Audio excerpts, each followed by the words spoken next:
Bonjour à tous, bienvenue pour la tactique du jour sur échec et pédagogie. Salut Romu. Salut Laurent, salut à tous. Alors aujourd'hui, nous vous avons sélectionné un exercice tiré de la partie entre Chipkov et Mészáros, joué en 1993. Le trait est au blanc. Comme d'habitude, nous vous invitons à mettre en pause la vidéo et à trouver par vous-même ce qu'il y a trouvé. Et ensuite, Romu va vous confirmer que vous aviez fait juste. On l'espère. On n'en doute pas. On va faire un petit descriptif donc, de la position, comme d'habitude, essayer de voir un peu quels sont les signaux. On voit que la situation est relativement tendue, notamment, on imagine que le dernier coup des Noirs, c'est ce coup G5 qui attaque le fou F4, qui lui-même défend le cavalier E5. Donc les Noirs posent une question sérieuse aux Blancs, puisque les Blancs sont menacés de perdre une pièce. Donc on imagine déjà que la solution va passer forcément par une décision très rapide. Alors, qu'est-ce qui peut nous faire penser qu'une solution rapide existe dans cette position? Tout d'abord, les rocs opposés. Donc en général, les rocs opposés promettent une bataille sans merci, et cette position ne va pas faire exception, bien évidemment. On voit que le roi noir n'est pas extrêmement bien protégé. Alors certes, il a ses 3 pions devant lui, mais il n'y a que le fou C5 qui fait office de défenseur, qui défend le pion A7, notamment. Alors, il pourrait même se retirer sur la case B6 et défendre aussi le pion C7, mais c'est le seul défenseur. Toutes les autres pièces sont relativement loin du roi noir. On pense à la dame F5 qui est loin. Le cavalier H6, j'en parle même pas. Le fou G4 également. Et les 2 tours ne semblent pas jouer un rôle très important dans la défense du roi. De l'autre côté, les blancs, eux, ont un roi qui est parfaitement sécurisé et ont des pièces qui sont très bien mobilisées pour viser justement ce roi noir. Le fou G2, qui est posté sur la grande diagonale et qui a dans son viseur le pion B7, pardon. La dame A4 est postée aux avant-postes, avec le pion A7 en ligne de mire. Le fou F4 est lui-même, bien qu'attaqué par le pion G5, possède lui le roi noir dans son viseur. Le cavalier E5 n'est pas en reste aussi, puisqu'il vise notamment la case D7 et la case C6. Et il y a aussi le pion B5 qui peut avoir son mot à dire. Il est relativement avancé, il contrôle les cases A6 et C6. Il pourrait même s'avancer éventuellement. Et donc, ça peut être un élément important dans l'attaque. Les tours, quant à elles, sont pour le moment loin des opérations, la tour F1 et la tour A1, mais en cas d'ouverture de l'aile dame, notamment, on pourrait imaginer notamment la tour A1 surgir sur la colonne B, serait idéalement placée en face du roi noir. Donc on l'a dit, il s'agit d'agir relativement vite pour réagir à cette attaque liée au coup G5. Et qui dit attaque du roi dit souvent intervention de la dame.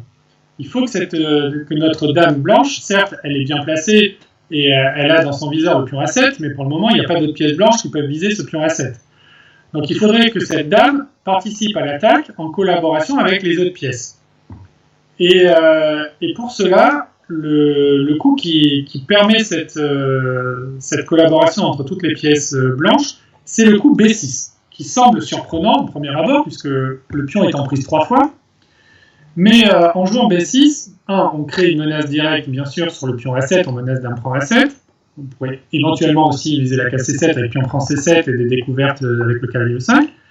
Mais surtout, on permet à la dame A4 d'ouvrir sa diagonale, et notamment vers la case C6, d'où convergent toutes les pièces blanches, le cavalier E5, le fou G2, et maintenant donc la dame.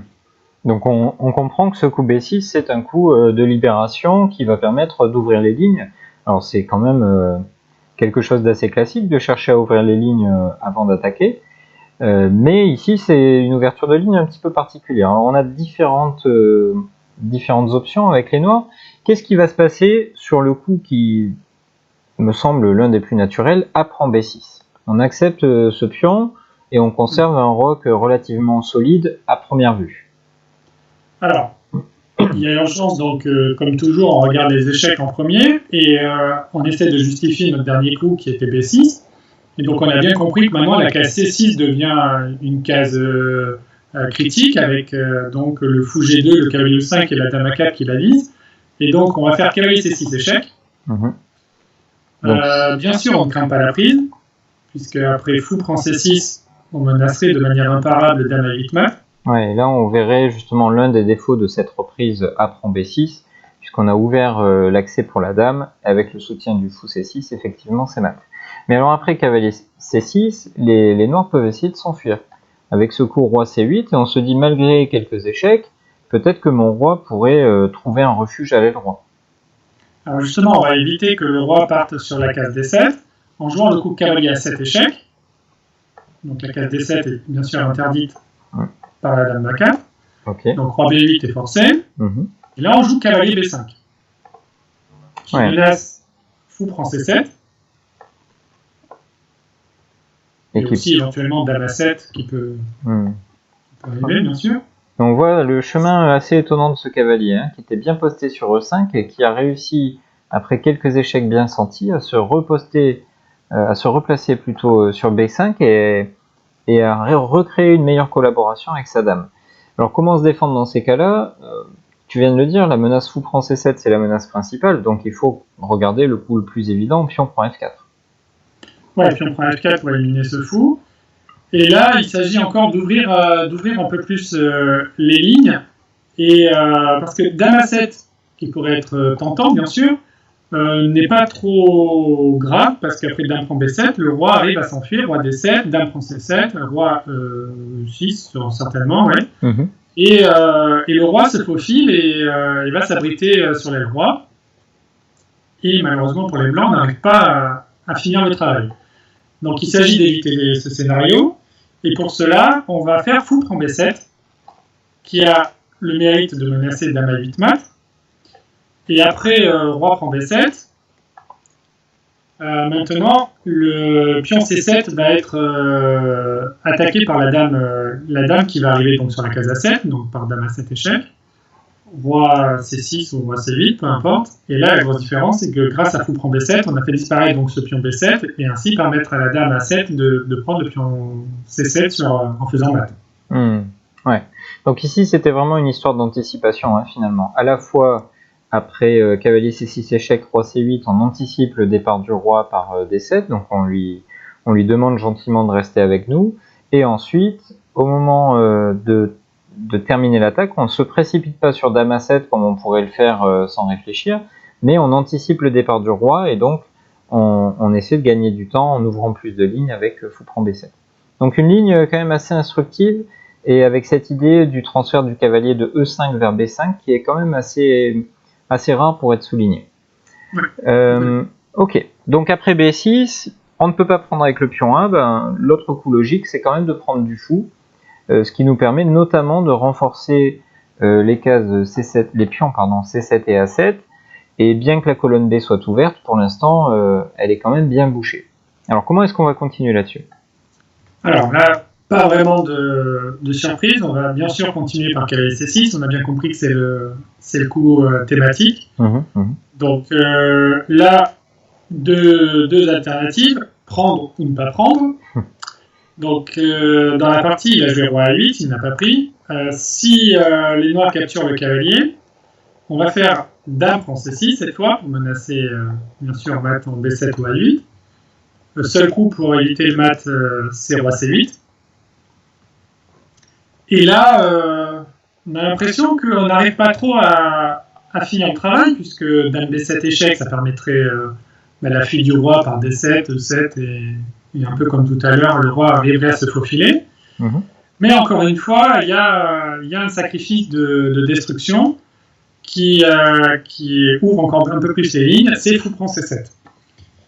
Donc fou prend C7 qui élimine donc un des défenseurs du roi, à savoir le pion C7. On menace bien sûr une découverte, notamment fou prend B6. Et sur fou prend C7, on a le mérite, donc, après avoir sacrifié, d'avoir ouvert la colonne B. Donc, on en parlait tout à l'heure, les tours étaient un peu spectatrices jusqu'à présent.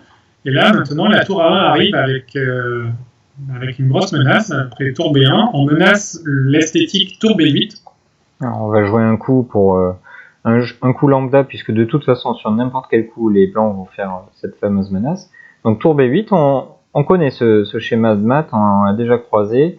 Le fou C7 est cloué, donc on force le roi à aller là où il ne voulait pas aller, c'est-à-dire le plus proche possible du coin, et ensuite on va pouvoir faire mat soit par dame B7, soit par dame A8. Alors, une variante pas facile du tout à trouver, parce que on peut penser à fou prend C7, on était dans le mode destruction de toute façon depuis le début de la tactique, mais ce petit coup silencieux tour B1 est quand même pas si simple à trouver, parce qu'on était justement sur des coups bien plus violents que ça, et c'est parfois les coups qu'on peut oublier. Ouais, on peut penser à tour B1, mais ce qui est difficile à voir, c'est que tour B1 crée une menace imparable. Oui. En fait, c'est ça qui est difficile. Tout à fait. Bien sûr, on a pour objectif d'ouvrir la position au maximum, même si c'est au prix de sacrifice. Et donc, profiter de l'ouverture des lignes par un coup comme tour B1, ça, on peut y penser. Mais ce qui est difficile à anticiper, en tout cas, peut-être que quand on a la position sous les yeux, on peut le voir, mais il ne faut pas oublier qu'on part de la position où on a joué B6 quand même. C'est pas évident de voir que 5 coups plus tard, tour B1 va menacer de manière imparable tour B8. Donc ça, c'est clairement une des lignes les plus difficiles à voir dans la solution. Oui, tout à fait. L'autre coup possible, ce serait roi C8, mais on a au minimum cavalier E7 qui nous donne une fourchette et toute satisfaction. Donc par élimination, il ne reste plus que le coup roi A8. On comprend que la philosophie de jeu des noirs, c'est d'essayer de garder intact leur grand roc le plus longtemps possible et de faire le dos rond jusqu'à ce que l'orage passe. Malgré tout, les blancs ont forcé le passage, on les connaît maintenant. Ouais, donc là, bien sûr, on a vu que donc, prendre le cavalier, ça menait à la perte des noirs, mais tolérer le cavalier sur C6, bien évidemment, c'est pas vraiment surprenant que les noirs vont avoir des soucis, notamment sur la case A7. On voit que les noirs se défendent contre le mat en A7 uniquement grâce à ce fou B6, donc inévitablement, on doit penser à dévier ce fou. Et chose pas vraiment très surprenante, on a le coup fou prend C7 qui permet donc de soustraire le fou à l'attaque du pion par le pion G5 et en plus ce fou attaque le principal défenseur des noirs, à savoir le fou B6. Donc après fou prend C7, on menace donc fou prend B6. Le seul coup qui défend ce fou, c'est dame C5. Et là, on va éliminer bien sûr le fou, on va faire fou prend B6. Dame prend B6. Et maintenant, tour B1. Et ça y est, une nouvelle fois, l'apport décisif des tours. Voilà, exactement. La tour arrive en jeu et permet de dévier la dame de la protection du pion A7, puisqu'après le coup dame C5, qui défend encore une fois le pion A7, on pourrait jouer tour B5. Et la dame va devoir quitter son poste défensif. Exactement, et c'est terminé, on va mater au prochain. Ouais, pour être tout à fait complet, en cas de dame A6 qui permettrait de couvrir le pion A7, on aurait simplement l'échange des dames, puis un coup de cavalier à peu près n'importe où, et on ferait un mat grâce à ce fou G2 qui n'a pas eu à bouger, mais comme souvent avec les fous en fianchetto, à longue portée, on arrive à les faire travailler de façon très efficace. Bah, merci Romu pour cette tactique quand même très riche et une attaque quand même à la fois violente et spectaculaire, quoi, parce qu'il y avait beaucoup de sacrifices, beaucoup d'ouverture de ligne, des sacrifices de destruction aussi. Donc ça, au-delà de la tactique en elle-même, ça doit donner un petit peu la philosophie de jeu à adopter quand on est en attaque. Il faut reculer devant quasiment aucun sacrifice, sachant que notre objectif final c'est de faire mat. Voilà, rien n'est trop beau, rien n'est trop cher pour amener jusqu'à une position de mat. Donc quand on est dans une situation d'attaque, on doit chercher les coups les plus agressifs et les plus offensifs possibles. Encore merci Romu, on espère que vous avez apprécié cette nouvelle tactique du jour et que vous l'avez trouvée, pourquoi pas. Dans ce cas, on vous félicite parce qu'encore une fois, c'était loin d'être évident.